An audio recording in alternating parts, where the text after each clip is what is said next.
So welcome back friends. हमारा जो topic है वर्किंग कैपिटल क्रेडिट असेसमेंट के अंदर, तो उसमें हमने different type of working capital products को कवर करना स्टार्ट किया अपने पास। तो जिसमें से मैं आपको पहले जैसे पिछले लेक्चर्स में भी कंफर्म कर चुका हूँ कि हम ये प्रोडक्ट्स को ऑलरेडी अपने पास कवर कर चुके हैं। तो इसमें से वैरायटी ऑफ प्रोडक्ट्स हैं, तो जो लिस्ट डाउन मैंने करे हुए हैं आपके पास। तो जो आज का हमारा टॉपिक रहेगा वो रहेगा एक बहुत ही इंटरेस्टिंग और बढ़िया प्रोडक्ट की तरफ, जो है एक्सपोर्ट पैकिंग क्रेडिट लिमिट्स, जिनको हम नॉर्मली पैकिंग क्रेडिट लिमिट्स भी बोल देते हैं, पैकिंग क्रेडिट फैसिलिटी भी बोल देते हैं। तो ये वर्ड आपने काफ़ी बार जब भी आपने बैंकिंग सेक्टर में या अपने क्लाइंट के फाइनेंस मैनेज करते टाइम आपने ये यूजुअली देखा होगा कि उसको, अगर जो भी एक्सपोर्टर क्लाइंट है, कि उसको पैकिंग क्रेडिट फैसिलिटी एक बैंक ने दे रखी है। तो आज हम उसी फैसिलिटी की वर्किंग के बारे में, उसी फैसिलिटी की कॉन्सेप्ट के बारे में, उसकी नीड के बारे में आज डिस्कस करेंगे। तो फर्स्ट ऑफ ऑल, जैसे मैं ये चीज़ आपको दिखा दूं कि जैसे ये प्रोडक्ट्स हमने कवर करे, cash credit limit, overdraft limit, drop line overdraft limit and working capital demand loan. ये तो बेसिकली जो प्रोडक्ट्स हैं वो डोमेस्टिक प्लेयर्स के लिए यूज़ होते हैं, यानी कि जो अपना जो बिजनेस है, अपना इंटरनेशनल बिजनेस जिनका नहीं है, जो डोमेस्टिक बिजनेस है, उनके लिए यूज़ होते हैं। जो ये फैसिलिटीज़ हैं, जैसे लेटर ऑफ क्रेडिट फैसिलिटी है, बायर्स क्रेडिट फैसिलिटी है और foreign currency demand loan facility है। ये जो तीन फैसिलिटीज़ हैं, ये इंपोर्टर प्रोफाइल के कस्टमर्स के लिए हैं। इंपोर्टर प्रोफाइल, ये मैं एक्सप्लेन कर चुका हूँ फैसिलिटीज़ आपको डिटेल में, तो आप समझ भी गए होंगे। ये इंपोर्टर प्रोफाइल के लिए है कि अगर आपका क्लाइंट इंपोर्ट कर रहा है और उसको उस इंपोर्ट करने के लिए कोई बैंक से सपोर्ट चाहिए, तो हम ये तीन फैसिलिटीज़ एक ऑप्शन देते हैं उनको कि इनमें से वो कुछ अवेल कर सकता है। तो जो आज हमने फैसिलिटी डिस्कस करनी है, एक्सपोर्ट पैकिंग क्रेडिट लिमिट, इसमें जो हमारा कस्टमर है वो एक्सपोर्टर प्रोफाइल का कस्टमर है, वो एक्सपोर्टर प्रोफाइल का कस्टमर है। अब हम इंपोर्टर प्रोफाइल वाले कस्टमर के बिहाफ पे बात नहीं कर रहे, एक्सपोर्टर प्रोफाइल वाले कस्टमर के बिहाफ पे बात करेंगे। अब जो पैकिंग क्रेडिट फैसिलिटी है, जो ये इसमें से मैंने आपको एक फैसिलिटी कवर करवाई थी, देखिए लेटर ऑफ क्रेडिट डिस्काउंटिंग वाली facility. Letter of credit discounting में मैंने आपको दो बताई थी, एक एफबीएन, एक एलसीबीडी। जो तो एलसीबीडी फैसिलिटी थी वो तो थी डोमेस्टिक प्लेयर्स के लिए, जो डोमेस्टिक काम करते हैं, जिनको डोमेस्टिक एलसी आ रही है। फॉरेन बिल नेगोशिएटेड, फॉर एफबीएन का क्या मतलब था? Foreign bill negotiated, foreign bill negotiated. ये जो फैसिलिटी थी, ये थी बेसिकली फॉरेन एलसी डिस्काउंटिंग। ये भी कौन सी फैसिलिटी है? ये भी एक एक्सपोर्टर प्रोफाइल के लिए ही फैसिलिटी है। यानी कि एक्सपोर्टर प्रोफाइल को क्या बेनिफिट मिलते हैं, उनमें से एक फैसिलिटी जो कि एफबीएन फैसिलिटी है, वो मैं ऑलरेडी आपको पिछले लेक्चर्स में कवर करवा चुका हूँ। और जो आज हमने फैसिलिटी को डिस्कस करना है वो है एक्सपोर्ट पैकिंग क्रेडिट फैसिलिटी। तो चलिए इसको स्टार्ट करते हैं एक्सपोर्ट पैकिंग क्रेडिट फैसिलिटी के बारे में। देखिए, एक्सपोर्ट पैकिंग क्रेडिट फैसिलिटी को हम नॉर्मली जो वर्ड डिनोट करते हैं वो डिनोट करते हैं पैकिंग क्रेडिट फैसिलिटी। इसके आप नोट्स बनाएंगे तो आपको ज़्यादा बेटर में समझ में आएगा, साथ साथ में फ्यूचर रेफरेंसेस के लिए। देखिए, पैकिंग क्रेडिट फैसिलिटी इसको बोल देते हैं हम लोग। अब जो पैकिंग क्रेडिट फैसिलिटी है, ये दो तरह से बैंक फंड करता है आपको। एक तो आपको देता है प्री शिपमेंट, एक आपको देता है पोस्ट शिपमेंट। देखिए, वर्ड्स बहुत ही सिंपल है। प्री शिपमेंट यानी कि शिपमेंट, शिपमेंट करने से पहले, शिपमेंट करने से पहले जो फैसिलिटी दी जाती है उसको बोलते हैं प्री शिपमेंट।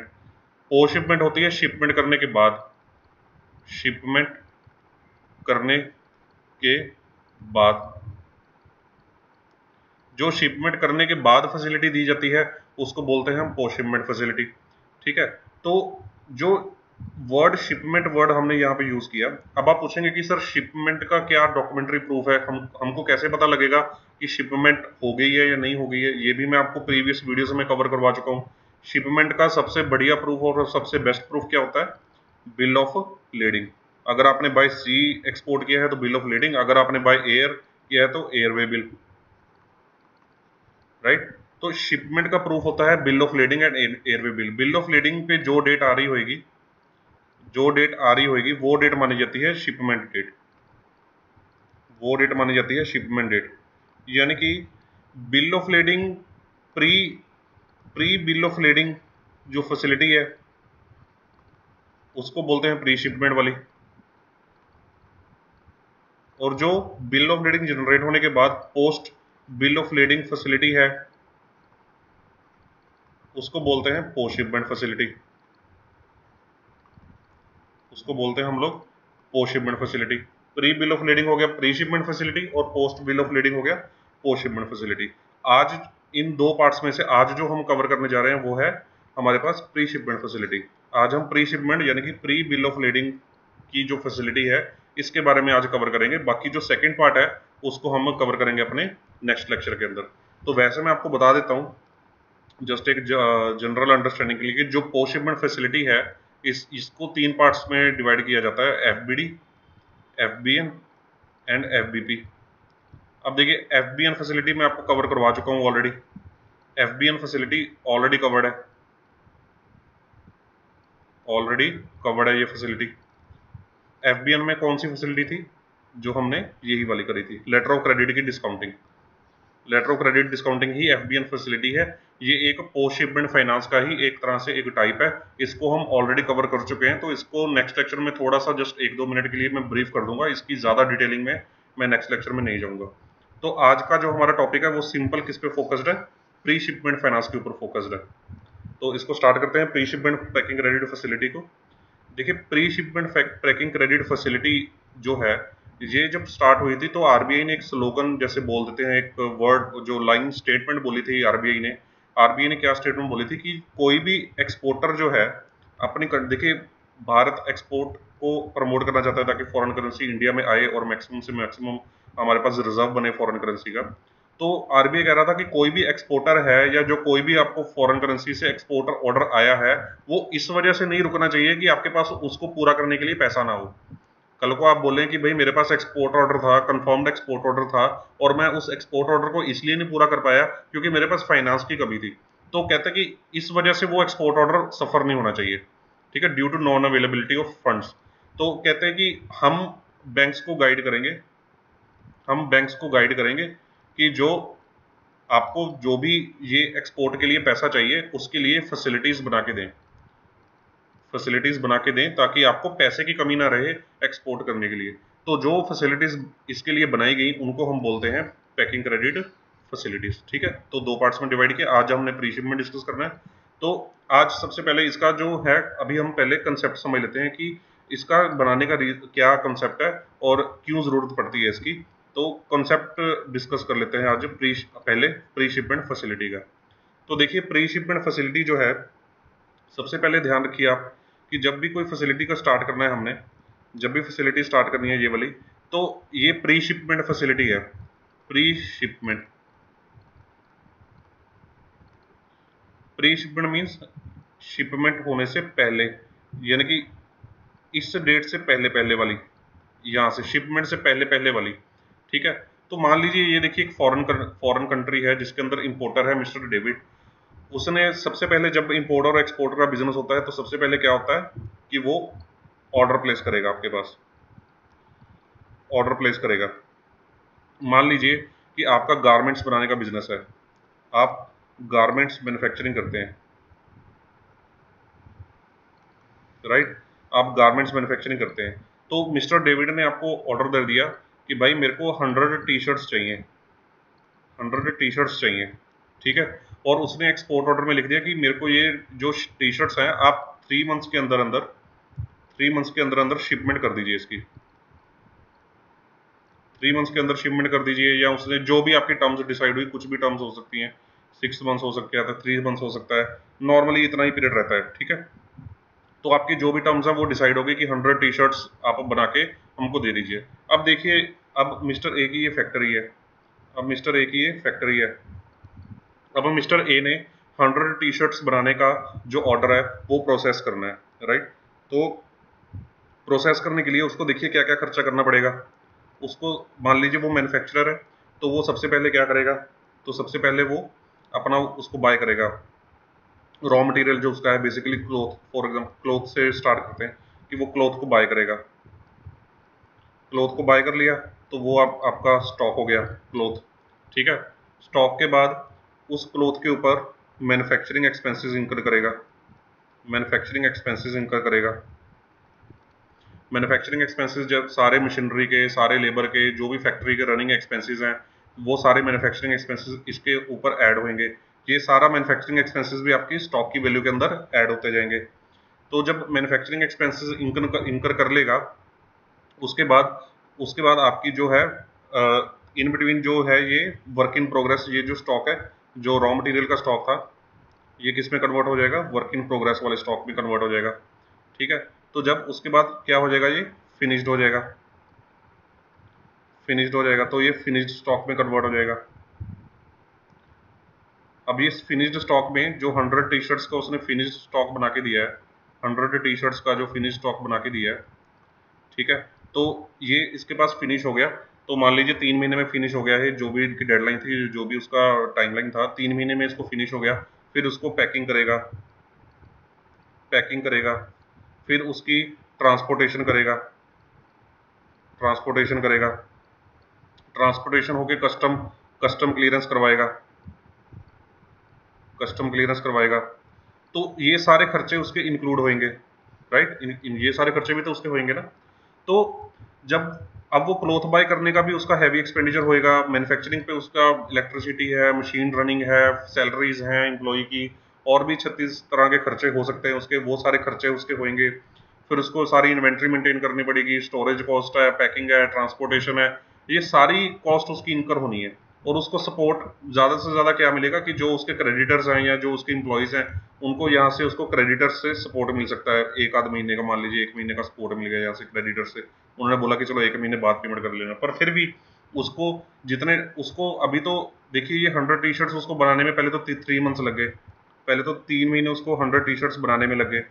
जब 3 महीने बाद उसने 100 टी शर्ट्स बनाई, उसके बाद मान लीजिए फैक्ट्री से उसको ये सारी कस्टम क्लियरेंस करवाने में, शिपमेंट तक पहुंचाने में उसको मान लीजिए 20 दिन का और 20 to 25 डेज का और टाइम लग गया। तो मोटा मोटा मान के चलिए कि 3.5 महीने उसके इसी चीज़ में खर्च हो गए, 3.5 महीने उसके इसी चीज़ में लग गए,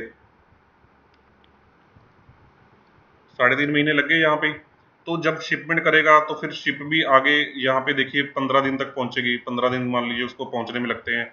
फिर यहाँ पे फॉरेन कंट्री में यहाँ पे पहुंचेगी, फिर मान लीजिए यहाँ पे फॉरेन कंट्री में भी इसके डेटर के साथ डीए बिल है फॉर एग्जांपल, यहाँ पे भी इसका 2 महीने का उधार है, तो फर्दर उसको 2 महीने पेमेंट आने में लगेंगे। तो टोटल मिला के 6 मंथ्स का अराउंड उसका जो है वर्किंग कैपिटल साइकिल बन जाएगा, टोटल वर्किंग कैपिटल साइकिल बन जाएगा 6 मंथ्स के लिए।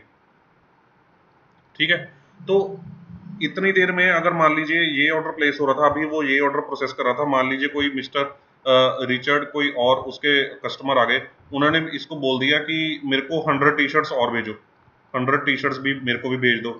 तो भाई वो बोलेगा कि यार, मिस्टर ए बोलेगा कि मैं तो अभी मिस्टर डेविड का ही ऑर्डर प्रोसेस कर रहा था, मेरे पास तो अभी पैसा इसी में ही ब्लॉक हो ही जा रहा था, मेरी खुद की कैपिटल इसी में ब्लॉक हो ही जा रही थी, तो मैं रिचर्ड का ऑर्डर साइमल्टेनियसली कैसे परफॉर्म कर दूँ।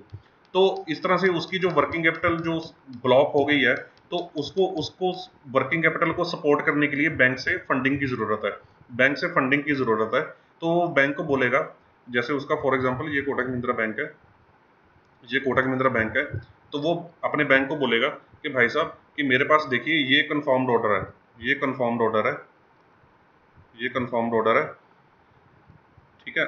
कन्फर्म्ड ऑर्डर बैंक को दिखाएगा, बैंक को प्रेजेंट करेगा, जो भी अपनी सेल्फ डिक्लेरेशन है जो भी लगा लो, बैंक को प्रेजेंट करेगा, बोलेगा कि ये मेरे पास एक्सपोर्ट ऑर्डर आया है मिस्टर डेविड से, अमेरिका से, तो वहाँ पे मेरे को 100 टी शर्ट्स बनाने का ऑर्डर है, तो मेरे को इस टी शर्ट्स को मैन्युफैक्चर करने में इतना मैन्युफैक्चर करके इसको शिप तक चढ़ाने तक मेरे को 3.5 महीने के करीब लग जाने हैं, और 3.5 महीने के करीब जो मेरी वर्किंग कैपिटल मेरे को ब्लॉक होनी है, तो आप कृपया करके मेरे को उस वर्किंग कैपिटल को मेरे को फंड कर दीजिए, उस वर्किंग कैपिटल रिक्वायरमेंट को मेरी फंड कर दीजिए।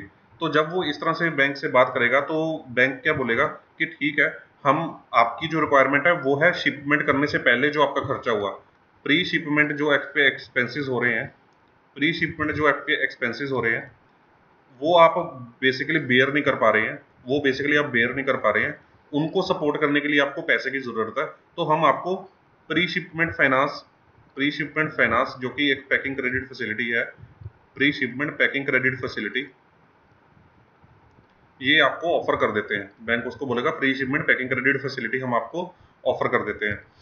तो ये आपको हम प्री शिपमेंट पीरियड के लिए देंगे, जिस दिन आपका बिल ऑफ लीडिंग जनरेट हो गया, जिस दिन आपका बिल ऑफ लीडिंग जनरेट हो गया, ठीक है, तो उस दिन आपको उसकी रीपेमेंट करनी पड़ेगी, उस दिन आपको उसको रीपे करना पड़ेगा। तो तभी इसका प्री शिपमेंट नाम है ना, तभी इसका नाम शिपमेंट से पहले पहले तक का लोन है, कि जिस दिन शिपमेंट हो गई तो लोन का टेन्योर पूरा हो गया, तो शिपमेंट हो गई, लोन का टेन्योर पूरा हो गया, तो आप इसकी पेमेंट कीजिए।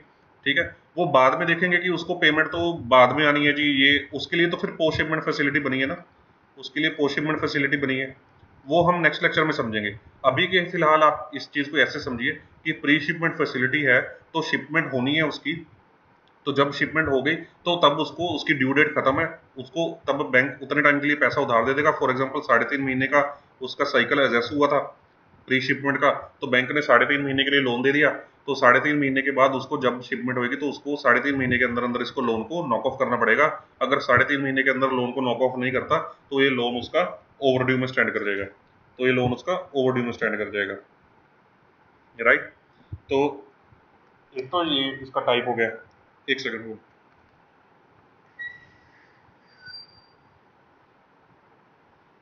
एक तो ये इसका कॉन्सेप्ट हो गया कि इसको प्री शिपमेंट के लिए बैंक ने फंड कर दिया। तो आप ध्यान से एक चीज़ को देखिए कि प्री शिपमेंट में बैंक उसको क्या फंड कर रहा है। प्री शिपमेंट में बैंक उसको क्या फंड कर रहा है, बैंक उसको बेसिकली उसका स्टॉक के अंदर, जैसे उसका स्टॉक की परचेज का एक्सपेंस हो गया, उसकी मैन्युफैक्चरिंग का एक्सपेंस हो गया, जो भी एडिशनल एक्सपेंसेस है स्टॉक प्लस जो भी थोड़े बहुत जैसे पैकिंग और डिस्पैचिंग के एक्सपेंसेस हो गए, तो ये सारे एक्सपेंसेस उसको कवर कर रहा है, माइनस उसको क्रेडिटर से सपोर्ट मिल रहा है। तो जो बैलेंस अमाउंट है उसको बैंक फंड करके यहाँ पे इसको प्री शिपमेंट फाइनेंस के अंदर दे रहा है। ठीक है, तो जो प्री शिपमेंट फाइनेंस है, बेसिकली प्री शिपमेंट फाइनेंस जो है ये स्टॉक की फंडिंग है, बेसिकली ये फंडिंग ऑफ स्टॉक है, ताकि आप अपना स्टॉक बना के रख पाएं डिस्पैच करने के लिए। जो पोस्ट शिपमेंट फैसिलिटी होती है वो क्या होता है कि आपने माल को डिस्पैच कर दिया, अब आपको पेमेंट आनी है, डिस्पैच कर दिया तो पेमेंट आनी है, तो मिस्टर डेविड आपका क्या हो गया, डेटर हो गया। तो क्योंकि उसको उससे पेमेंट आने में आपको टाइम लग रहा है, तो आपको उस टाइम के लिए भी तो पैसा चाहिए। तो पोस्ट शिपमेंट फाइनेंस क्या होता है, बेसिकली आपकी डेटर की फाइनेंसिंग होती है। जो प्री शिपमेंट फाइनेंस होता है वो आपकी स्टॉक की फाइनेंसिंग है। तो ये दोनों चीज़ों में डिफरेंस है, ये आप हमेशा याद रखना। Pre shipment date stock financing हो गई, और जो पोस्ट शिपमेंट है वो आपकी डेटर फाइनेंसिंग होगी। तो आपको कॉन्सेप्ट तो समझ आ गया होगा कि प्री शिपमेंट फैसिलिटी कब देते हैं और किस वजह से देते हैं, और उसको बैंक को क्या प्री शिपमेंट को अवेल करने के लिए क्या प्रेजेंट करना पड़ेगा, उसको कंफर्म्ड ऑर्डर की कॉपी प्रेजेंट करनी पड़ेगी। अच्छा, तो आपका ये क्वेश्चन भी होएगा साथ में कि सिर्फ ऑर्डर की कॉपी प्रेजेंट करने से हमको फंडिंग मिल जाएगी। तो सिंपल ये भाई ये टास्क नहीं होता। बैंक आपके पूरे फाइनेंशियल डॉक्यूमेंट्स लेगा, आपके सिबिल जनरेट करेगा, आपसे प्रॉपर्टी की डिमांड करेगा। बैंक बोलेगा कि आपको अगर जो ये ऑर्डर है, अगर ये ऑर्डर आपको $100 का, सॉरी, ये डॉलर आपको अगर $100 का ऑर्डर आया है, तो उसमें से फॉर एग्जांपल 25% आप अपने जेब से लगाइए, और 75% यानी कि $75 मैं फंड करूंगा। तो इस तरह से तो वो पूरी क्रेडिट वर्थीनेस आपकी एडजस्ट करेगा बैंक। ठीक है, तो क्रेडिट वर्थीनेस एडजस्ट करने के बाद ही आपको फैसिलिटी सैंक्शन कर देगा। जब आपको फैसिलिटी सैंक्शन कर देगा तो आपको बस बैंक को ऑर्डर दिखाना है, ऑर्डर जो कंफर्म्ड ऑर्डर है आपको प्रेजेंट करना है बैंक के अंदर, जो भी सेल्फ डिक्लेरेशन या जो भी फॉर्मेट्स होंगे उसके साथ बैंक के, और जब वो प्रेजेंट करेंगे तो बैंक आपको उस फैसिलिटी को, जितना आपका साइकिल डिटरमिन हुआ, जो आपकी सैंक्शन लेटर में बैंक लिख के देगा कि हम आपको 3.5 महीने, 4 महीने, 190 दिन, 120 दिन, 180 दिन, 180 दिन तक नॉर्मली मैंने देखा कि मैक्सिमम ये फैसिलिटी ऑफर करी जाती है। एक्सेप्शनल केस में ये 180 दिन से ज़्यादा देते हैं टाइम। नॉर्मली हम ये मान के चलते हैं कि शिपमेंट कराने मैन्युफैक्चरिंग करने से लेके शिपमेंट कराने तक मैक्सिमम से मैक्सिमम 180 दिन ही लगते हैं नॉर्मली 90% प्लस बिजनेस मॉडल्स के अंदर। तो इस तरह से ये फैसिलिटी सारी वर्किंग करती है। तो नेक्स्ट अभी इसमें हमने क्या समझना है, देखिए जो pre shipment packing credit facility है जिसके बारे में हमने आज डिस्कस किया, जिसका कॉन्सेप्ट समझा, इसको आप दो तरीके से अवेल कर सकते हैं। एक तो आप अवेल कर सकते हैं इसको इंडियन रुपीज़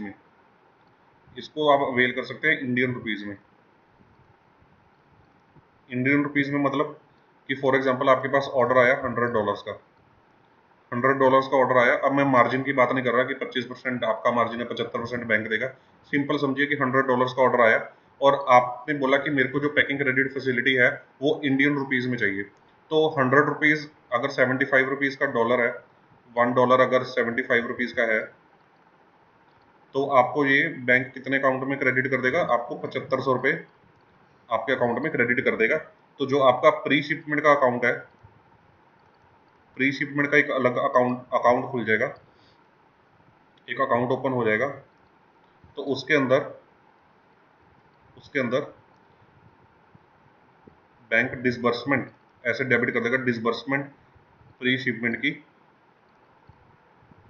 7500 रुपये, ठीक है। बैंक आपको ये डेबिट कर देगा और आपके बुक्स में ये 7500 रुपये का लोन स्टैंड कर जाएगा, 7500 रुपये का लोन स्टैंड कर जाएगा। तो जब इसकी आपने ड्यू डेट पे पेमेंट कर दी, तो उसकी जो पेमेंट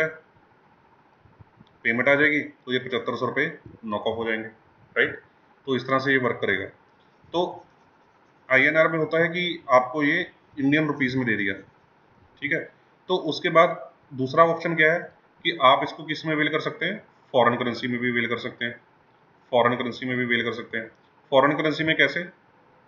अगर फॉर एग्जांपल आपने मान लीजिए कोई यूके में एक्सपोर्ट किया है, इंग्लैंड में एक्सपोर्ट किया है, तो वहाँ पे मान लो पाउंड वाली करेंसी है फॉर एग्जांपल, तो अमेरिका में किया है डॉलर वाली करेंसी है, कोई यूरो वाली करेंसी भी हो सकती है, कोई चाइनीज येन वाली करेंसी हो सकती है। तो आप अलग अलग करेंसी के हिसाब से अलग अलग पैकिंग क्रेडिट अकाउंट ओपन कर सकते हैं। प्री शिपमेंट वाले, प्री वाले जो पैकिंग क्रेडिट अकाउंट है, वो जैसे पाउंड में ओपन कर लिया, डॉलर में ओपन कर लिया, यूरो में ओपन कर लिया। तो उसमें क्या होएगा कि जब आपने डॉलर में फैसिलिटी अवेल करी तो डॉलर वाले अकाउंट में लोन स्टैंड कर जाएगा, यूरो में अवेल करी तो यूरो में स्टैंड कर जाएगा, पाउंड में अवेल करी तो पाउंड में स्टैंड कर जाएगा। अब बोलोगे कि सर इन करेंसीज में ऐसे करने का क्या फ़ायदा है?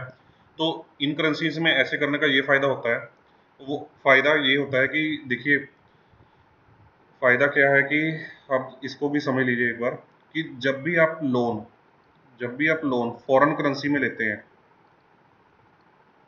जब भी आप लोन फॉरेन करेंसी में अवेल करते हैं, तो जो उसका रेट ऑफ इंटरेस्ट है वो बहुत ही लोअर साइड पे रहता है, बहुत ही लोअर साइड पे रहता है, लोअर साइड पे रहता है। क्यों? क्योंकि जो उसका रेट ऑफ इंटरेस्ट है किससे लिंक्ड होता है? लिंक्ड विद लाइबर,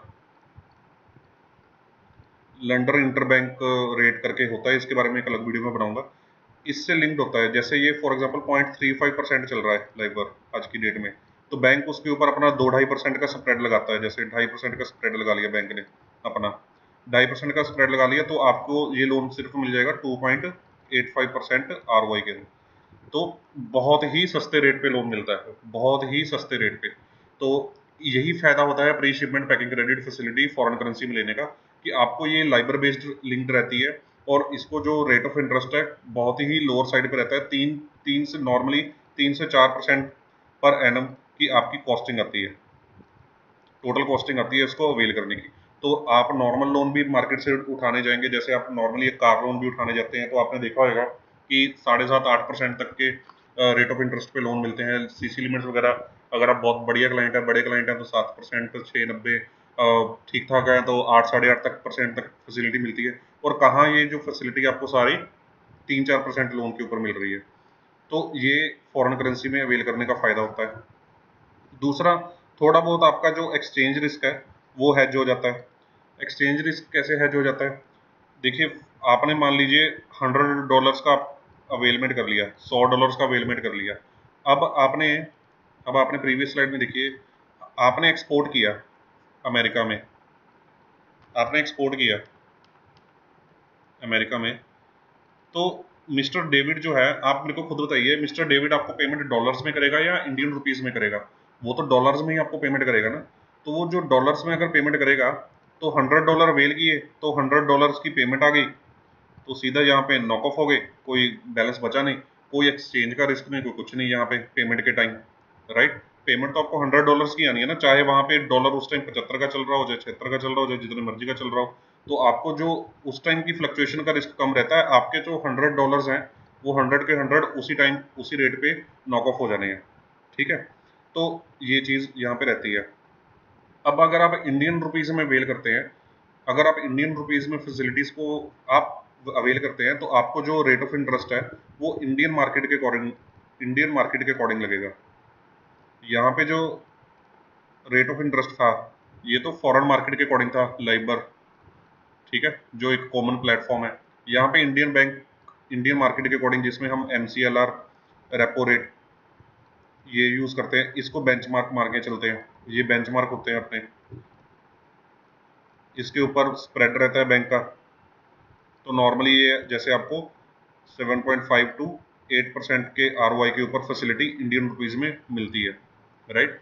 तो ये इंडियन रुपीज़ का रहता है। और यहाँ पे थोड़ा बहुत आपको ये भी रहता है कि फॉरेन एक्सचेंज का भी रिस्क रहता है कि आपने $100 की फैसिलिटी को पैसे पहले अवेल किया, तो पहले तो वो INR में कन्वर्ट होकर आपके पास आएगी अमाउंट में, वो तो चलो यहाँ पे भी सेम है। पर जब पेमेंट आएगी $100 की, तो वो भी आपकी INR में पहले कन्वर्ट होगी और INR के साथ ही यहाँ पे नॉक ऑफ होगी। पहले INR में कन्वर्ट होगी उस रेट के हिसाब से, और उसको यहाँ पे उसी रेट के हिसाब से ये नॉक ऑफ होगी। अब आप पूछेंगे कि सर अब अगर ये वाला कॉन्सेप्ट है तो फिर तो हर एक क्लाइंट ही फॉरेन करेंसी में अवेल करना चाहेगा, कोई भी क्लाइंट इंडियन रुपीज में तो अवेल करेगा ही नहीं इस फैसिलिटी को। तो देखिए गवर्नमेंट ने क्या किया हुआ है, गवर्नमेंट ने एक इंटरेस्ट इक्वलाइजेशन स्कीम है। इंटरेस्ट इक्वलाइजेशन स्कीम जैसे मैं आपको पहले भी समझा भी चुका हूँ। इंटरेस्ट इक्वलाइजेशन स्कीम है, मतलब बेसिकली इंटरेस्ट कॉस्ट को इक्वलाइज करने के लिए उसके अंदर इंटरेस्ट सब्सिडी दे रही है गवर्नमेंट, इंटरेस्ट सब्सिडी दे रही है। अगर आपने पैकिंग क्रेडिट, अगर आप MSME क्लाइंट है, उद्यम रजिस्ट्रेशन आपके ऊपर एप्लीकेबल है। अगर आप MSME क्लाइंट है और आपने जो पैकिंग क्रेडिट फैसिलिटी है उसको इंडियन रुपीज में INR में अवेल किया हुआ है, इंडियन मार्केट के हिसाब से, इंडियन ROI के हिसाब से, तो गवर्नमेंट आपको 5% की इंटरेस्ट सब्सिडी दे 5% की इंटरेस्ट सब्सिडी दे रही है। तो बैंक ने अगर आपको 8% ROI लगाया तो -5% का ROI आपको गवर्नमेंट की तरफ से सब्सिडी में मिल जाएगा, और आपको नेट कॉस्ट कितने की पड़ेगी, 3% ROI की पड़ेगी। तो मोर और लेस जो यहाँ पे कॉस्टिंग रहेगी और यहाँ पे जो कॉस्टिंग रहेगी फॉरेन करेंसी में, वो आपकी ऑलमोस्ट टैली हो जाएगी। वो आपकी ऑलमोस्ट कोई ज़्यादा फर्क नहीं रहेगा और यहाँ पे आपकी वो कॉस्ट टैली हो जाएगी। तो ये उस स्कीम की वजह से बेनिफिट है। अगर ये स्कीम ना हो तो आपको फिर फॉरेन करेंसी में लेने का ही फायदा है। तो जैसे ये स्कीम जो है ये MSME क्लाइंट्स के ऊपर ही एप्लीकेबल है, इंटरेस्ट इक्वलाइजेशन वाली। अगर MSME क्लाइंट आप नहीं है, या जैसे IT सेक्टर के ऊपर ये एप्लीकेबल नहीं है, इसमें बेसिकली लिस्ट ऑफ गुड्स भी दी हुई है कि किन किन पे एप्लीकेबल है। जैसे इंफॉर्मेशन टेक्नोलॉजी वाले सेक्टर पे ये इंटरेस्ट वाला बेनिफिट अवेलेबल नहीं है, तो वो हमेशा क्या करें, जो फॉरेन करेंसी में ही अवेल करें। तो अगर आप MSME नहीं है, आपको इंटरेस्ट इक्वलाइजेशन वाला बेनिफिट नहीं मिल रहा, तो आप फॉरेन करेंसी में ही अवेल करें। तो देखिए अगर आप इंडियन करेंसी में फैसिलिटी को अवेल करते हैं तो उसको बोलते हैं हम EPC means export packing credit. Normal ये नाम बोलते हैं, तो कभी कंफ्यूज मत होना, नॉर्मल नाम यही होता है। तो एक चीज़ हमेशा याद रखना कि जब भी आपसे कोई भी बंदा मिले तो बोले मेरी पैकिंग क्रेडिट फैसिलिटी चल रही है, तो by default packing credit facility का मतलब होता है pre shipment packing credit facility. Post shipment नहीं होता, pre shipment by default pre shipment होता है, अनलेस एंड अनटिल वो स्पेसिफिकली मेंशन करे कि पोस्ट शिपमेंट फैसिलिटी है। तो जैसे आपके पास अगर वर्ड यूज हुआ कि एक्सपोर्ट पैकिंग क्रेडिट, अब नाम तो जेनरिक है, एक्सपोर्ट पैकिंग क्रेडिट, एक्सपोर्ट के लिए पैकिंग क्रेडिट फैसिलिटी। अब पैकिंग क्रेडिट प्री शिपमेंट भी होती है, पोस्ट शिपमेंट भी होती है। EPC फैसिलिटी बेसिकली क्या है कि प्री शिपमेंट फैसिलिटी है इन INR, प्री शिपमेंट फैसिलिटी है इन INR, इसको हम EPC बोल देते हैं, राइट। जो फॉरेन करेंसी में होती है उसको बोलते हैं PCFC वर्ड भी आपने काफी बार सुना होगा, packing credit in foreign currency. इसकी फुल फॉर्म क्या होती है, packing credit in foreign currency. तो ये दो तरह से आप इस फैसिलिटी को अवेल कर सकते हैं, INR में कर सकते हैं या फॉरेन करेंसी में कर सकते हैं, as per your convenience and costing. जो भी आपको जहाँ पे भी जिस तरह की कॉस्टिंग पड़ रही है आप उस तरह से देखिए। हमेशा जब भी ये फैसिलिटी के बारे में डिसीजन लें तो हेजिंग कॉस्ट को हमेशा ध्यान में रखें कि आपको जो फॉरेन करेंसी के रिस्क को, उसकी फ्लक्चुएशंस को हेज करना पड़ रहा है, उसके ऊपर आपको क्या गेन और लॉस हो रहा है, उसको ओवरऑल इन दोनों फैसिलिटीज़ की कॉस्टिंग के साथ, ओवरऑल कॉस्टिंग के साथ कंपेयर ज़रूर करें और उसी के हिसाब से आपकी अपनी जो टोटल कॉस्टिंग है वो कैलकुलेट करें, तब जाके आप डिसाइड करें कि आपको INR में लेनी है या फॉरेन करेंसी में लेनी है। इसके अंदर बैंक आपको किसी चीज़ के लिए पुश नहीं कर सकता। बैंक आपको पुश नहीं कर सकता कि नहीं जी हमने तो INR में देनी ही नहीं है, हमने तो फॉरेन करेंसी में देनी है। ये आपकी चॉइस है कि आप INR में लेना चाहते हैं या फॉरेन करेंसी में लेना चाहते हैं। आपको जिस तरह की चॉइस है आप उसी तरह से बैंक से पहले ही बात करके रखिए। और एज अ क्रेडिट मैनेजर भी जब हम लोन को एडजस्ट करते हैं तो अपने को इतना ज़्यादा कोई मतलब नहीं होता। हाँ ठीक है, अगर आपको कोई क्लाइंट बोले कि भाई मेरे को INR में लेनी है फैसिलिटी, और वो बोले कि भाई और आपको लगे कि उसको तो इंटरेस्ट इक्वलाइजेशन का 5% सब्सिडी का बेनिफिट नहीं मिलना, तो आप उसको गाइड करें कि सर आपको तो यहाँ पे कॉस्टिंग बहुत ज़्यादा पड़ रही है, हो सकता है उसको अवेयरनेस ना हो, आप फॉरेन करेंसी में वेल कीजिए, उसको गाइड जरूर करें। अगर तब भी वो बोलता है कि नहीं मेरे को तो 8% वाली ही लेनी है, तो थोड़ा सा जानने की कोशिश जरूर करें कि वो क्लाइंट, कोई भी बिजनेसमैन देखिए high cost of rate facility तो बोरो करना नहीं चाहेगा। तो जानने की कोशिश जरूर करें कि भाई ऐसा भी क्या रीज़न है कि वो हाई कॉस्ट पे बोरिंग करना चाह रहा है, राइट। तो पैकिंग क्रेडिट फैसिलिटी में ये हो गया कि ये INR में हो गई या फॉरेन करेंसी में हो गई। तो नेक्स्ट जो पॉइंट है हमारा जो डिस्कस करने वाला, ये सबसे इंपॉर्टेंट पॉइंट है इस टॉपिक, इस लेक्चर के अंदर। देखिए जो EPC है यानी basically INR based facility, PCFC है यानी basically foreign currency based facility. तो ये रन कैसे करती है, तो ये सिस्टम में रन कैसे करती है, इसका ऑपरेशनल मेथड क्या है, ऑपरेशन क्या है। ये तो हमने समझ लिया कि आपको कंफर्म्ड ऑर्डर की कॉपी दिखानी है या एक दो फॉर्मेट्स बैंक के फिल करने हैं और आपको जो डिसबर्समेंट है, जो आपको अवेलेबल है वो उसकी मिल जाएगी। पर इसकी ट्रैकिंग कैसे रहती है या इसको ऑपरेशनल पार्ट क्या रहता है वो समझना बहुत ज़रूरी है। ये आपको एज अ क्लाइंट भी और एज अ क्रेडिट मैनेजर भी आपको समझना बहुत ज़रूरी है कि ये ट्रैकिंग कैसे रहती है इस चीज़ की। अगर आप देखिए, मेरी प्रेफरेंस अगर आप देखें, आप हमेशा जब भी पैकिंग क्रेडिट फैसिलिटी अवेल करें तो हमेशा रनिंग लिमिट फैसिलिटी ही अवेल करें। ये सबसे ज़्यादा प्रेफरेबल है।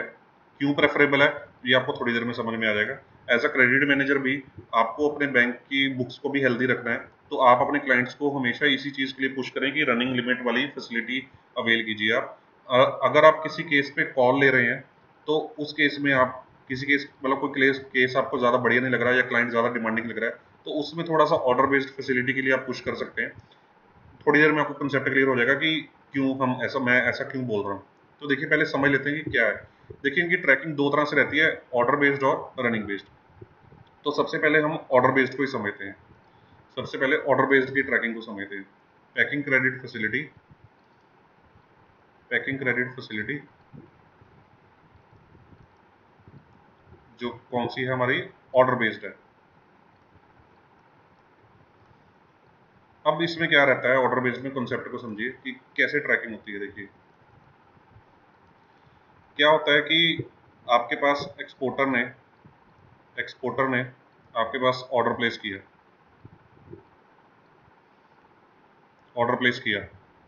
Confirmed order. आप है मिस्टर ए, ठीक है, आप है मिस्टर ए, ऑर्डर प्लेस किया। एक्सपोर्टर कौन है, मिस्टर डेविड। उसने एक्सपोर्ट ऑर्डर आपको प्रेजेंट किया। तो आप ये एक्सपोर्ट ऑर्डर लेके गए अपने बैंक के पास, आप गए अपने बैंक के पास, ठीक है, कि भाई मेरे पास ये कंफर्म्ड ऑर्डर आ गया, ये कंफर्म्ड ऑर्डर आ गया, आप कृपया करके इस ऑर्डर के बिहाफ पे मैंने जो पैकिंग क्रेडिट फैसिलिटी आपसे सेंक्शन करवाई हुई है, आप उसकी मेरे को डिसबर्समेंट क्रेडिट कर दें मेरे अकाउंट में, मेरे को पैसा दे दें उधार। तो बैंक ने फॉर एग्जांपल आपके पास 6 महीने का जो प्री शिपमेंट पीरियड है, बैंक ने आपको सेंक्शन किया हुआ है 6 महीने का, ठीक है। तो बैंक ने क्या किया, 6 मंथ्स के लिए आपके अकाउंट में पैसे डाल दिए। तो अगर ऑर्डर बेस्ड ट्रैकिंग होगी, तो हर एक ऑर्डर का एक यूनिक रेफरेंस नंबर जनरेट होएगा। जैसे आपने ये वाला ऑर्डर दिया 100 टी शर्ट्स वाला, तो जब बैंक जब इसके आपको पैसे आपके अकाउंट में डालेगा तो इसका एक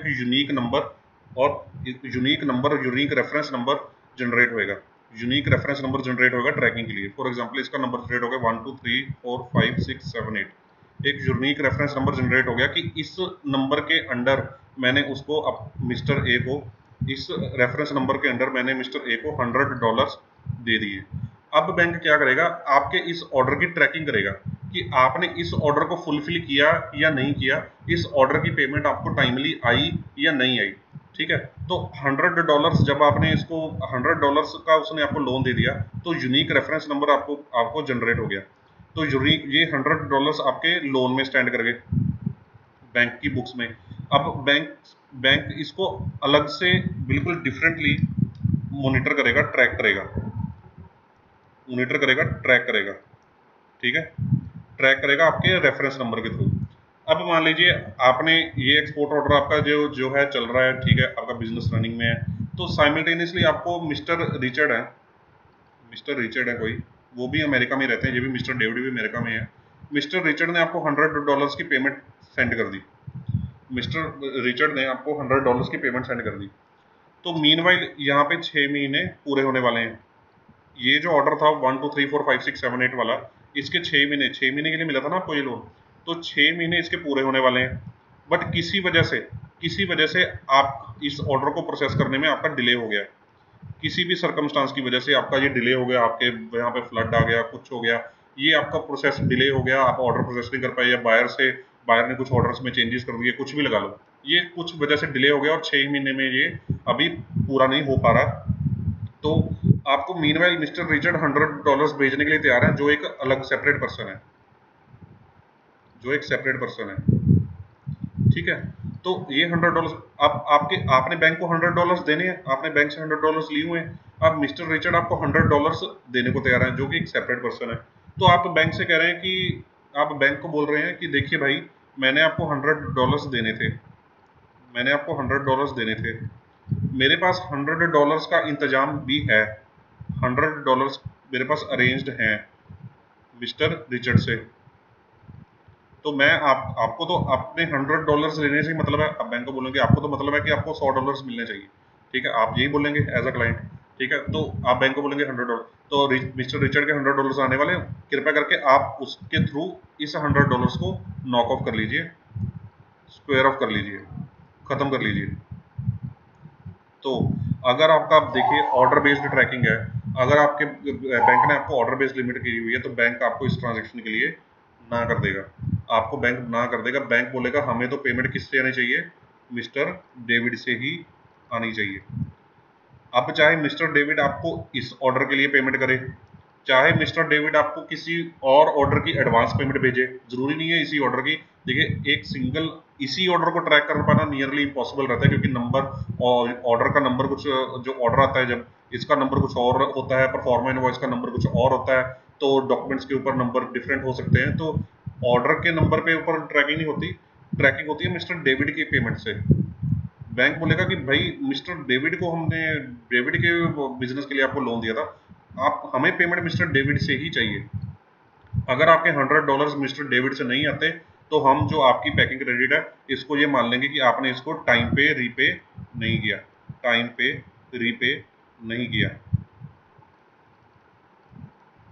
अगर टाइम पे रीपे नहीं किया तो क्या हो जाएगा, ये आपका ओवरड्यू स्टैंड कर जाएगा 6 महीने के बाद, ओवरड्यू स्टैंड कर जाएगा 6 महीने के बाद।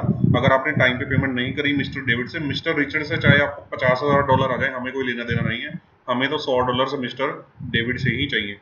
तो टाइम पे नहीं पेमेंट करी तो ओवरड्यू आपका स्टैंड कर गया। ओवरड्यू अगर आपका स्टैंड कर गया तो इसका मतलब आपके सिबिल में भी ओवरड्यू रिपोर्ट हो गया, तो आपका सिबिल स्कोर भी खराब हो गया, उसकी वजह से। प्लस ओवरड्यू की वजह से जो आपको पीनल चार्जेस पड़ने हैं, अच्छे खासे मोटे पीनल चार्जेस वो पड़ेंगे, वो आपको भुगतान करना पड़ेगा। प्लस आपकी जो क्रेडिट वर्थीनेस है, जो आपकी मार्केट में गुडविल है, जो बैंक के अंदर आपकी गुडविल है, वो खराब हो गई, क्रेडिट वर्थीनेस खराब हो गई। तो ये चीज़ रहती है ऑर्डर बेस्ड ट्रैकिंग के अंदर। ये तो इसका एक पार्ट हो गया। देखिए अब आप क्लाइंट के नज़रिए से सोचिए इस चीज़ को। क्लाइंट बोलेगा कि यार ये तो बड़ा रिस्की प्रोपोजिशन है कि एक एक ऑर्डर को आप इस तरह से ट्रैक करेंगे, एक आध ऑर्डर तो ऐसे तो मेरा डिले हो ही सकता है, तो कल को तो आप मेरे को तो बर्बाद ही कर देंगे चार्जेस लगा के, मेरा सिबिल खराब कर करके, रिस्क हो गया। दूसरा, अगर आप ये हो गया क्लाइंट के फुट स्टेप्स में। अब आप आ जाइए बैंक के फुट स्टेप्स में। बैंक बोलेगा कि यार अगर मेरे क्लाइंट का ऐसे कल को ओवरड्यू हो गया तो कहाँ क्लेश पड़ेगा इस क्लाइंट के साथ, मेरे बैंक की मार्केट में बदनामी करेगा कि बैंक ने मेरे को फैसिलिटी अच्छी नहीं दी, और मेरे बैंक की बुक्स में ये NPA SMA स्टैंड कर जाएगा, तो मैं कहाँ स्टैंड करूँगा, मैं क्या मैनेजमेंट को जवाब दूंगा कि मैंने कैसे क्लाइंट को फंड कर रखा है। तो दोनों तरफ से रिस्क है। अच्छा, अब बैंक के फुट स्टेप्स में एक दूसरा पॉइंट ऑफ व्यू भी है।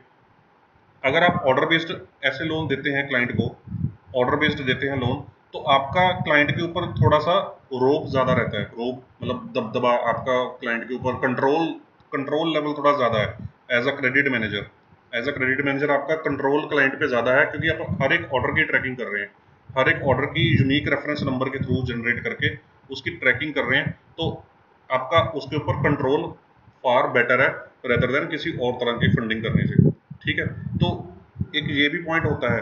तो ये चीज़ ऑर्डर बेस्ड वाली आप तभी प्रेफर करिए अगर आप मान लीजिए किसी केस के ऊपर क्लाइंट के ऊपर कॉल ले रहे हैं। अगर कोई क्लाइंट आपको कह रहा है कि मेरे को फैसिलिटी चाहिए, मैं ऐसे शिपमेंट करने वाला हूँ, मेरा एक्सपोर्ट ऑर्डर कंफर्म्ड है, सब कुछ है, ठीक है, मैं एक्सपोर्ट ऑर्डर कंफर्म्ड है, इसका भी प्रूफ भी आपको सबमिट कर देता हूँ, मैं बायर से कंफर्मेशन ले देता हूँ आपको आपको मेरे को बस थोड़ा सा लोन ज़्यादा अमाउंट का चाहिए, या मेरी प्रॉपर्टी थोड़ी कम अमाउंट की मैं दे रहा हूँ, तो आपको थोड़ा सा क्लाइंट के ऊपर कंट्रोल बनाना है ज़्यादा। आपको ये लग रहा है कि यार मैं इस क्लाइंट के ऊपर थोड़ा रिस्क ले रहा हूँ, तो मैं इसको एक बार ना ज़रा देख ही लूँ कि ये किस तरह से एक्सपोर्ट का बिजनेस रन कर रहा है, टाइम पे कर रहा है कि नहीं कर रहा, तो तब आप थोड़ा सा मैनेजमेंट से बात करके, अपनी इंटरनली बात करके, क्लाइंट से बात करके उसको ऑर्डर बेस्ड फैसिलिटी दीजिए as a credit manager. Otherwise order based facility की बजाय रनिंग लिमिट वाली फैसिलिटी देंगे तो आपके लिए ज़्यादा बेटर है, क्योंकि उसके अंदर आपको बैंक्स की बुक्स का खराब होने का और क्लाइंट्स की बुक खराब होने का ये रिस्क आपको नहीं रहता। ये तो होगी ऑर्डर बेस्ड फैसिलिटी कि जिसमें बैंक को मिस्टर डेविड से ही पेमेंट चाहिए, मिस्टर रिचर्ड चाहे पेमेंट कर रहा हो, बैंक को उससे कोई मतलब नहीं है। तो इसमें मल्टीपल ऑर्डर नंबर जैसे जैसे आप एक्सपोर्ट करते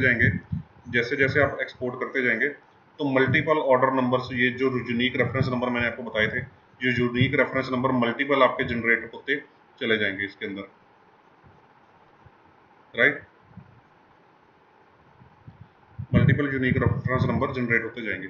अब हम बात करते हैं रनिंग फैसिलिटी में, जो कि सबसे स्मूथ और सबसे इजी टू मैनेज फैसिलिटी है पैकिंग क्रेडिट में, एक्सपोर्ट प्री शिपमेंट में। अब हम बात करते हैं रनिंग की। ठीक है, रनिंग में कैसे रहता है, जैसे आपका कैश क्रेडिट लिमिट होती है। सर कैश क्रेडिट लिमिट में क्या होता है? कैश क्रेडिट लिमिट में भाई क्या होता है, आपका ये कैश क्रेडिट का अकाउंट ओपन हो गया, अकाउंट नंबर ओपन हो गया, ठीक है, उसमें आपको $1000 का, मतलब जैसे भी 10 लाख रुपए की लिमिट बना दी, तो आपने अपने पार्टी को पेमेंट कर दी, पेमेंट टू सप्लायर कर दी, ठीक है, 10 लाख रुपए की, ठीक है जी, और यहाँ पे आपकी 10 लाख रुपए की लिमिट यूज़ हो गई। उसके बाद आपको उसके बाद मान लीजिए लिमिट आपको 15 लाख रुपए की दी थी, 15 लाख रुपए की दी थी, ठीक है, तो उसके बाद आपने एक और सेपरेट अलग बंदे को पेमेंट कर दी, पेमेंट टू सप्लायर 2 लाख रुपए की, ठीक है, तो यहाँ पे आपकी मान लीजिए 12 लाख रुपए की लिमिट यूज होगी, ठीक है। अब मान लीजिए आपको पेमेंट आ गई किसी पार्टी से, पेमेंट रिसीव्ड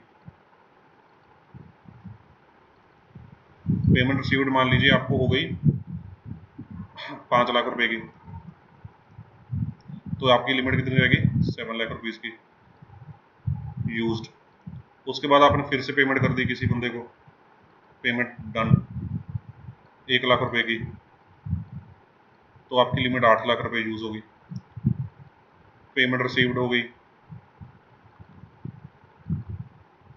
6 लाख रुपए की, 2 लाख की लिमिट यूज रहेगी।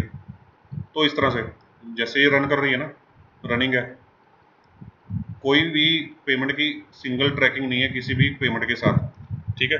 तो जिस तरह से ये रनिंग है तो उसी तरह से आपका अकाउंट बन जाएगा रनिंग लिमिट वाला, ठीक है, कैश क्रेडिट की तरह। तो मैं इसको पैकिंग क्रेडिट के रूप में बना के दिखा देता हूँ कि कैसे बनेगा ये अकाउंट, मैं बना के दिखा देता हूँ आपको। अब मान लीजिए ये आपका पैकिंग क्रेडिट का अकाउंट है, आपका अकाउंट खोल दिया प्री शिपमेंट पैकिंग क्रेडिट का, ये आपका अकाउंट खोल दिया, ठीक है जी। अब आपने मिस्टर डेविड से आपको ऑर्डर आ गया $100 का, ठीक है। अब पैकिंग क्रेडिट फैसिलिटी जो है आपको 15 लाख रुपए की सैंक्शनड है, ठीक है।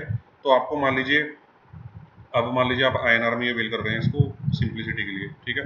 अब मान लीजिए मिस्टर डेविड से आपको $100 का ऑर्डर आ गया, तो $100 का ऑर्डर कंफर्म्ड ऑर्डर आ गया, आपने उसको बैंक को प्रेजेंट किया और $100 को बैंक ने कन्वर्ट करके पैकिंग क्रेडिट डिसबर्स्ड या ड्रॉ डाउन कि आपने पैकिंग क्रेडिट फैसिलिटी को यूज़ किया 7500 रुपये, तो यहाँ पे 7500 रुपये आपके स्टैंड कर गए, ठीक है।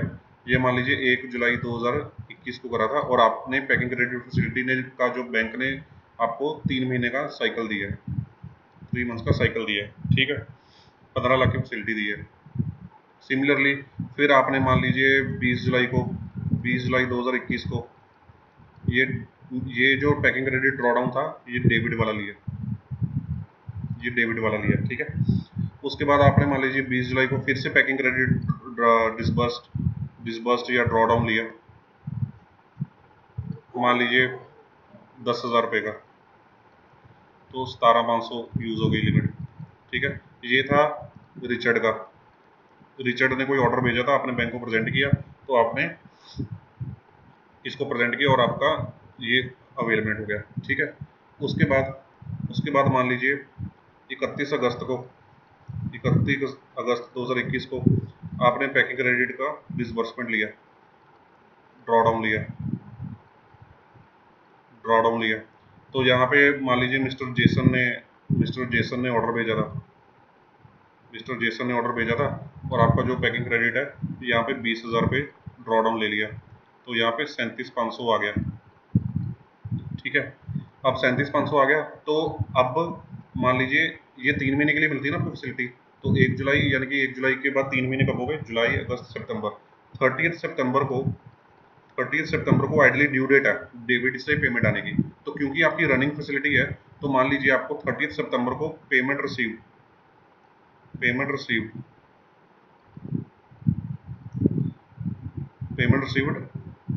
18,000 की पेमेंट आपको रिसीव हुई, पर किससे पेमेंट आपको किसने भेज दी, 30 सितंबर को जेसन ने पेमेंट किसने भेज दी, पेमेंट तो मिस्टर जेसन ने भेजी है, ठीक है। अगर पेमेंट मिस्टर जेसन ने भेजी है तो आप तो बोलेंगे कि सर 20,000 रुपये में से 18,000 आ गए, इसके 2,000 रुपये लेने रह गए, तो ये तो अभी ओवरड्यू चले गए 7,500 रुपये, क्योंकि इस 7,500 की पेमेंट नहीं आई, तो नहीं, पैकिंग क्रेडिट रनिंग में लेने का यही फ़ायदा होता है कि जैसे ही 18,000 रुपये आपके आए तो 18,000 रुपये यहाँ पे एडजस्ट हो जाएंगे, और यहाँ पे आपका जो बैलेंस लिमिट यूटिलाइजेशन है वो 19,500 की रह जाएगी, तो बैंक ये मान के चलेगा कि जो ये 18,000 है ये FIFO मेथड पे एडजस्ट हो रहे हैं, यानी कि फर्स्ट इन फर्स्ट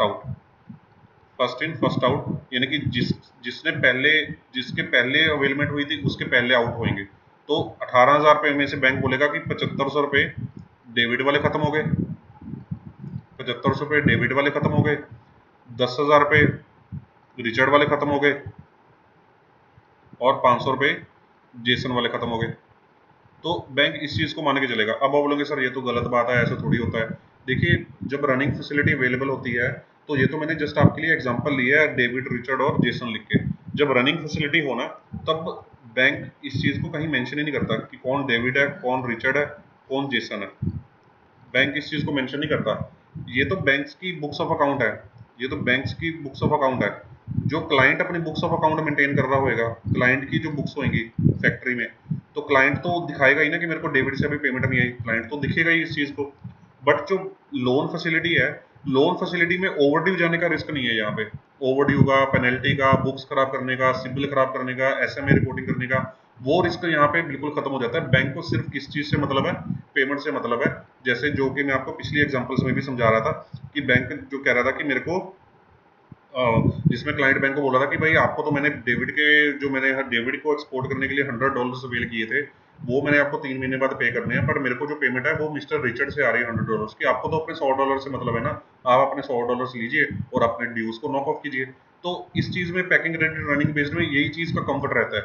इसमें बैंक को ये नहीं पता कि कौन डेबिट है, कौन रिचर्ड है, कौन जेसन है, किससे पेमेंट आई है, क्या किया क्या नहीं, उसको बस आपने ऑर्डर दिखाया, उस ऑर्डर के अगेंस्ट बैंक ने आपको पैसा आपके अकाउंट में डाला, आपको जब पेमेंट आई फॉरन की, जब आपको पेमेंट आई 18,000 रुपये की, बैंक ने क्या किया, जो ड्रॉडाउन पहले दिया था उस ड्रॉडाउन की पेमेंट को उससे नॉक ऑफ करता जाएगा, फर्स्ट इन फर्स्ट आउट, जो पहले ड्रॉडाउन दिया उसकी पेमेंट पहले आई, राइट। तो इस तरह से चलेगा। तो इसमें कल को जाके तो रिस्क यही रह सकता है कि अगर आपको जो डेविड है और ये मिस्टर रिचर्ड है, अगर ये कल को पेमेंट देने से मुकर गए तो ये रिचर्ड की जो पेमेंट है वो ओवरड्यू स्टैंड कर जाएगी। फिर वो तो चलो ऐसे तो रिस्क हर चीज़ में ही रहता है, बट इस फैसिलिटी में, रनिंग बेस्ड फैसिलिटी में, आपको इस चीज़ का काफ़ी कंफर्ट रहता है कि आपका जो बिजनेस है वो काफ़ी स्मूथ रहता है कंपेरेटिव एज कम्पेयर टू जो ऑर्डर बेस्ड फैसिलिटी है, जिसके अंदर आपको काफ़ी ज़्यादा मतलब आप कह रहे हैं कि परेशान होना पड़ता है कि एक एक ऑर्डर की ट्रैकिंग रहती है, बैंक को भी परेशानी है मेंटेनेंस करने की, और आपको भी परेशानी है कि आपको हर बार कोई ना कोई बैंक से कॉल वगैरह आता ही रहता है कि ये ओवरड्यू चला गया, ये ऐसे हो गया, ये वैसे हो गया, आप इसको सेट कीजिए या ऐसे कीजिए वैसे कीजिए। तो ये रनिंग बेस्ड फैसिलिटी है और वो ऑर्डर बेस्ड फैसिलिटी है। तो हमेशा इस चीज़ का ध्यान रखना, जब भी आप पैकिंग क्रेडिट फैसिलिटी में पोस्ट प्री शिपमेंट फैसिलिटी के बारे में डिस्कस कर रहे हो, तो ध्यान रखना कि ये आईएनआर में अवेल कर सकते हैं या आप फॉरेन करेंसी में अवेल कर सकते हैं। आपको एज अ क्रेडिट मैनेजर देखना है कि आपको आपका क्लाइंट, अगर आप एग्जिस्टिंग किसी क्लाइंट की बैंकिंग को एजेस कर रहे हैं, तो आपको चेक करना है कि वो आईएनआर में अवेल कर रहा है कि फॉरेन करेंसी में अवेल कर रहा है। तो वो चीज़ आपको देख लेनी है।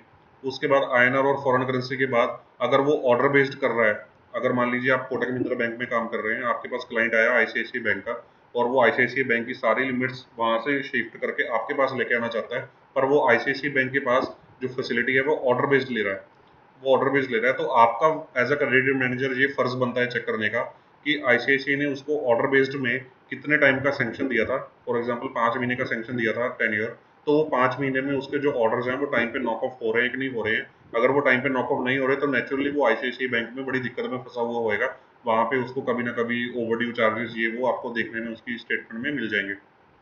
ठीक है। या रनिंग बेस्ड होगी तो रनिंग बेस्ड में तो आपको सिस्टम साफ ही पता लग जाएगा। जो ऑर्डर बेस्ड होगी उसमें तो यूनिक रेफरेंस नंबर होएगा, आपको पढ़ने में आ जाएगा कि यार रेफरेंस नंबर है, ये तो यूनिक ट्रैकिंग लग रही है, ड्यू डेट डाली हुई है, हर एक डिसबर्समेंट की एक ड्यू डेट डाली हुई है सेपरेट, तो आपको पता लग जाएगा कि ऑर्डर बेस्ड ट्रैकिंग हो रही है। यहाँ पे रनिंग बेस्ड में तो ऐसे कोई ड्यू डेट वाला फंडा होएगा नहीं, फर्स्ट इन फर्स्ट आउट है, जो पेमेंट आई क्रेडिट होगी, इसी तरह से बस अवेलमेंट चलती रहेगी, डिसबर्समेंट्स आती रहेगी, तो अपना काम रेगुलरली चलता रहेगा। तो ये बेसिकली प्री शिपमेंट और post shipment, pre shipment facility का बेसिकली फंडा रहता है, जिसको हम एक्सपोर्ट पैकिंग क्रेडिट और pre packing credit in foreign currency limits भी बोल देते हैं। तो जब अब हमारा नेक्स्ट लेक्चर रहेगा उसके अंदर हम डिस्कस करेंगे पोस्ट शिपमेंट फैसिलिटी को। इस फैसिलिटी में आपने स्टॉक की फाइनेंसिंग की है, और जो नेक्स्ट लेक्चर में हम डिस्कस करेंगे उसको हम करेंगे पोस्ट शिपमेंट में डेटर फाइनेंसिंग को डिस्कस। तो वो भी बड़ा इंटरेस्टिंग टॉपिक है, तो वो टॉपिक कवर करने के साथ आपका पैकिंग क्रेडिट का पूरा कॉन्सेप्ट क्लियर हो जाएगा। और साथ में मैंने आपको इसका मैं ड्राइंग पावर के ऊपर भी क्या इम्पैक्ट पड़ता है वो भी मैं आपको नेक्स्ट लेक्चर में इसको क्लियर कर दूंगा पोस्ट शिपमेंट का खत्म करने के बाद। तो उसके बाद हम कुछ और फैसिलिटीज़ के बारे में समझेंगे, फॉरवर्ड कवर के बारे में समझेंगे, या एक जो लेटर ऑफ क्रेडिट जो मैंने समझाई थी डिस्काउंटिंग, उसमें लेटर ऑफ क्रेडिट या एक सप्लायर्स क्रेडिट भी होता है, letter of credit purchase facility होती है डिफरेंट तरह की, वो फैसिलिटी आपको समझा दूंगा कि किस तरह से वर्क करती है। तो इसके बाद मोटा मोटा जो आपकी अपनी फॉरेन करेंसी के साथ या इंटरनेशनल ट्रेड के साथ रिलेटेड लोन फैसिलिटीज़ हैं वो अपनी कंप्लीट हो जाएंगी। पोस्ट दैट हम थोड़े बहुत जो छोटे मोटे टॉपिक्स हैं, जैसे लाइबर क्या होता है, स्विफ्ट कोड्स क्या होते हैं, बिल ऑफ एंट्री क्या होता है, इस तरह की छोटी मोटी चीज़ें एक आध लेक्चर में, एक लेक्चर में कवर करके अपना जो इंटरनेशनल ट्रेड वाला कॉन्सेप्ट है वो आगे नेक्स्ट 2-3 लेक्चर्स में के अंदर, 3 लेक्चर्स के अंदर मैक्सिमम हम फिनिश कर देंगे। फिर उसके बाद हम जो डोमेस्टिक प्रोडक्ट्स अपने पास बचे हैं थोड़े बहुत, और डोमेस्टिक बिजनेस के प्रोडक्ट्स को डिस्कस करके हम type of working capital products का टॉपिक क्लोज कर देंगे। फिर हम अपना इंटरेस्टिंग टॉपिक जो फाइनेंशियल असेसमेंट वाला टॉपिक है, सिबिल्स हैं, बैंकिंग है, फाइनेंशियल असेसमेंट में वेरियस रेशियोज एनालिसिस है, बैलेंस शीट एनालिसिस है, टैक्स ऑडिट रिपोर्ट को कैसे पढ़ना है, प्रॉफिट एंड लॉस अकाउंट को कैसे देखना है, ऑडिट रिपोर्ट्स और भी ऑडिट रिपोर्ट्स हैं या और भी जीएसटी रिटर्न्स हैं उनको कैसे पढ़ना है, वो सारी चीज़ें हम डिटेल में डिस्कस करेंगे। सीएमए डाटा कैसे बनाना चाहिए, प्रोजेक्शंस कैसे करनी चाहिए, उन सारी चीज़ों को जो प्रैक्टिकली हमने जो सारी रेशियोज सीखी होंगी उन रेशियोज की प्रैक्टिकल एप्लीकेबिलिटी सीएमए डाटा में डाल के देखेंगे। तो आई होप कि मेरा जो मोटिव है कि क्रेडिट मैनेजर जो कोर्स पूरा प्रॉपरली इंट्रोड्यूस करना अपने लेक्चर्स के थ्रू, ये मैं आई होप कि मैं सही डायरेक्शन में जा रहा हूँ, और इसमें मैं ज़रूर एक अच्छा एक आपको बना के दूंगा पूरा पैकेज इस चीज़ का, मतलब पैकेज इन द सेंस वो पेड पैकेज नहीं, फ्री पैकेज ही। तो देखते हैं, अभी इस डायरेक्शन में काम करेंगे नेक्स्ट लेक्चर्स में जाके। तो आप बने रहिए, इस चैनल को सब्सक्राइब कीजिए, शेयर कीजिए ज़्यादा से ज़्यादा लोगों तक, मेरे को तक कमेंट्स कीजिए, लाइक्स कीजिए, इंकरेजमेंट प्रोवाइड कीजिए बेसिकली इस चीज़ को और करने के। अभी वैसे तो काफ़ी सेल्फ मोटिवेटेड हूँ मैं इस चीज़ के लिए, अगर आप इंकरेज करेंगे तो और ज़्यादा बेनिफिट होगा मेरे को। तो चलिए नेक्स्ट लेक्चर में मिलते हैं आपको नेक्स्ट संडे को। Thank you.